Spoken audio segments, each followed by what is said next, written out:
Yeah.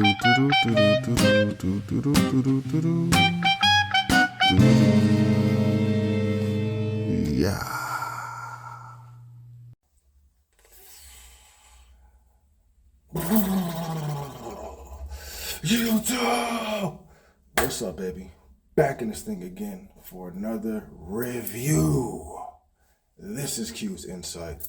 I'm Kelly, and today we're here to talk about Loki Season 2, Episode 3. Alright? So, if you've been to this channel before, you already know how we do it. We started off with the premise, then we jump to the 3 favorite scenes, then we jump to the agree, and then we on to the next one, right? So again, Loki Season 2, Episode 3. Alright? So, the premise of this episode. So we start off, I believe it is in 1868, and we see Ravonna's character. She's back in the mix. She's back in the phrase of things, right? And she is being led by Miss Minutes, right? Now, Miss Minutes has her task with making the plan of He Who Remains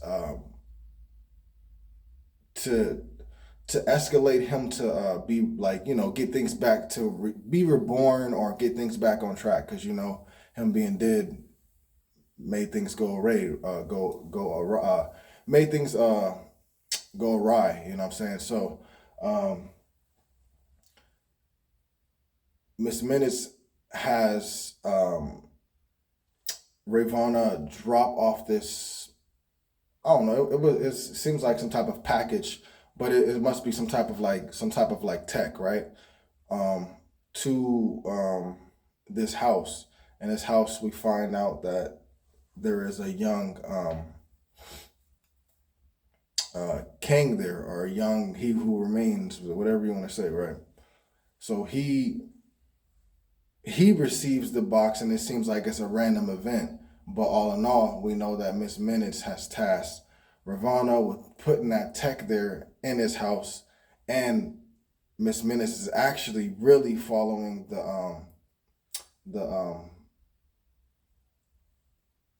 she's really following the will of He Who Remains, right? So after that, we jump to Loki, and we see that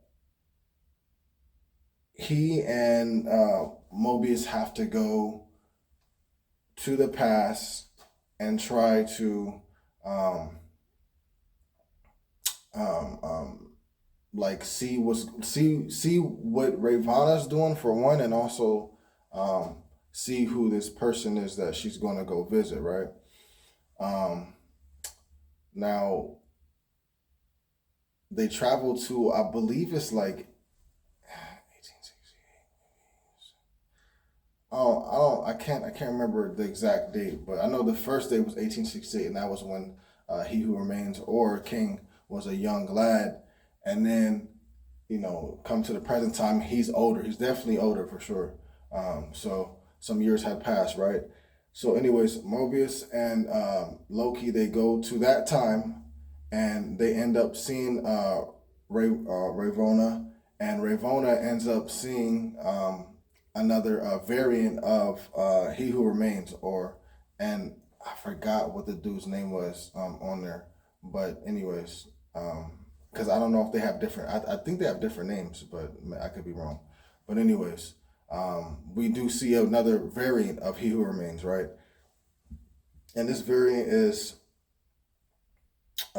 super savvy, I feel like he's pretty suave, like he's pretty smart as well, bro. Like, kind of talks slow, but you can tell that he's smart.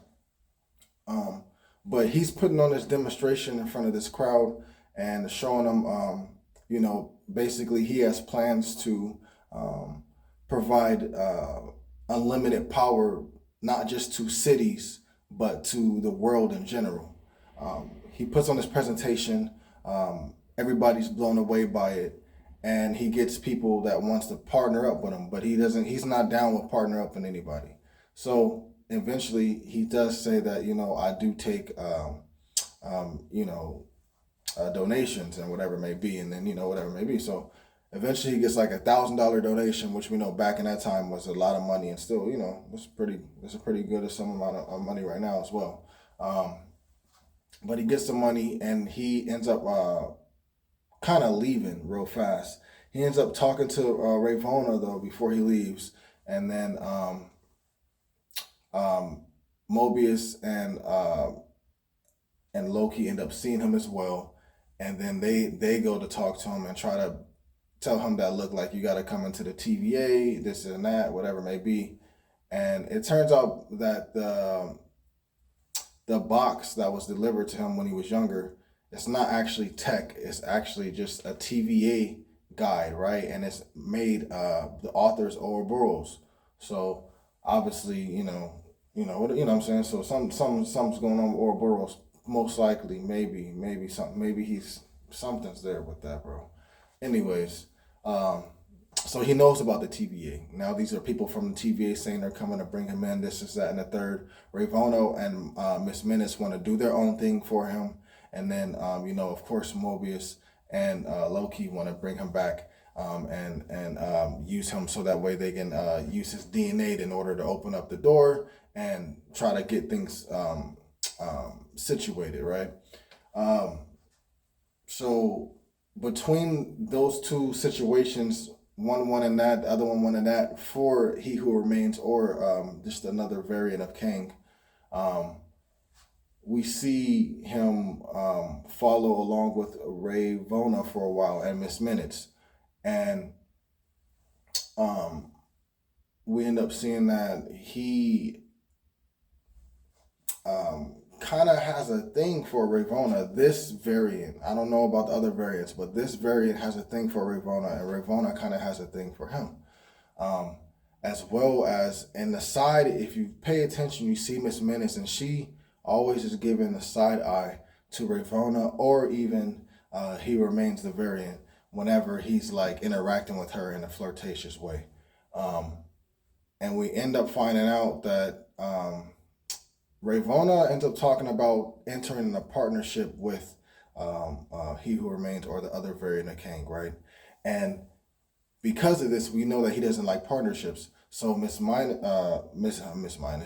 Minutes ends up talking He Who Remains, or the other variant of Kang, to ditch Ravonna, and then He Who Remains, or the other variant of Kang, and Miss Menace will go and do their own thing and make the plans of He Who Remains, or the other variant of Kang, that variant, his plans come to fruition, right? Sorry, but yeah.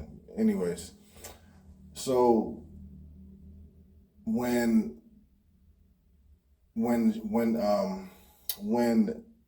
they ditch Ravonna for a second, we end up finding out that Miss Menace was actually created. She's an AI, of course, but she was given her own ability to learn and to her own will, you know what I'm saying? And that was done so by He Who Remains. He actually made her first and was just regular AI. They played chess, whatever it may be. Eventually gave her own her own basically like her own will, right? And she's learned, and she's become her own entity, right? Although always being loyal to He Who Remains, right? So what ends up happening is we find out that she actually loves He Who Remains, or the other variant of Kang, just Kang in general, right?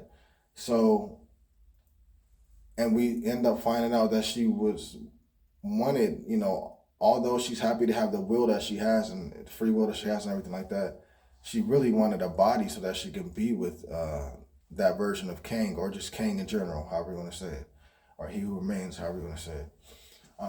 So that's crazy. Eventually, Ravonna ends up coming back, and then she is pissed off at the He Who Remains, or the other variant of Kang, and she tries to hold him hostage. Loki and Mobius come in, prevent that from happening. And then we see that Sylvie ends up coming into the situation, has the chance to kill He Who Remains, or this other variant of Kang, and it was really about to do so. But after that version of Kang, or that version of He Who Remains, talks and tells her that, look, like, I'm my own my bad, yo. At work, of course, duty calls. But like I was saying, that version or variant of Kang, or He Who Remains, explains to Sylvie that he is his own person, he has his own mind, and although this other Kang has some type of plan for him, he can be his own person. He has his own heart. He doesn't have to follow that. And so because of this talk, and I think also because she understands that herself, you know what I'm saying, that type of thinking, she feels bad and she doesn't kill him. All right. And then from there, we end up seeing that Loki and Mobius take that version of He Who Remains, or that version of Kang, to the TVA headquarters, and he goes willingly. And then also Sylvie stays behind and deals with Ravonna for a second. And then we see that what Sylvie does is she opens up a portal to where, I guess you would say, the end of time is, right? Where that the Kang that we saw, that Kang that was per se good, that said that, warned Sylvie and Loki of what would happen if they killed that version. She was sent there. Sylvie sent Ravonna there. I'm sorry. Yeah, Sylvie sent Ravonna there. And so when she's there, she ends up getting him back to contact with Miss Minutes, right? And Miss Minutes tells Ravonna that, hey, you know what?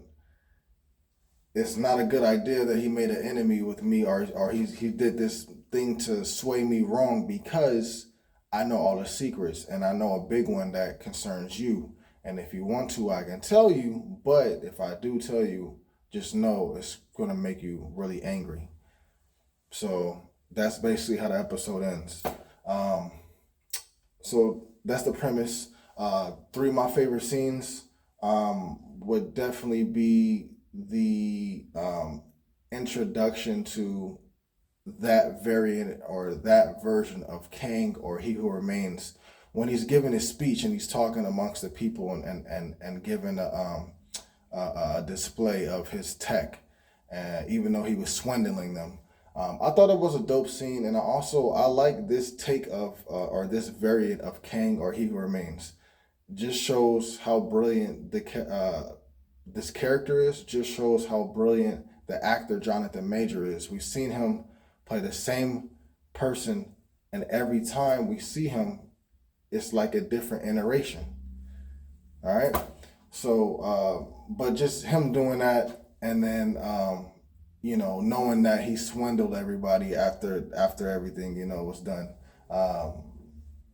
That was one of my favorite scenes. Second favorite scene would be actually the conversation between Miss Minutes and that version of He Who Remains, or that version of Kang, that variant of Kang, when she kind of expresses like her love for him and everything like that, and just how she wanted to have a body and everything like that. It just was really cool and kind of weird at the same time, you know what I'm saying, to see AI like really fall in love with someone that's real, and then have the free will to do whatever it may be, and just have the admiration for that person, because the reason why they're alive and the reason why they even have that free will is because of that person. That AI wants to really have a real body to complete the love with him. You know what I'm saying? Like it was crazy. And I also like the way that Miss Menace was portrayed in these scenes, when she showed their signs of being jealous, when Ravonna and that version of King, or that version of He Will Remain, were getting close and flirting. Like you could see, even though whether it was straight on or whether it was on the side, if you pay attention to Miss Minutes' face, you can see that she was getting mad and she was doing certain things, right? And then all the way to when she expressed her love or her feelings for that version of King, or that version of He Will Remains, when she turned orange, you know what I'm saying? Like basically blushing, you know what I'm saying, for admitting her love. I thought that was cool. So that was my second favorite scene. My third favorite scene, I would say, when Sylvie decides to let that version of King, or that version of He Who Remains, live. She was all for killing him in the last season. She was all for killing him even in this season, all the way even up to this episode, all the way up to that last second. But after he explained himself,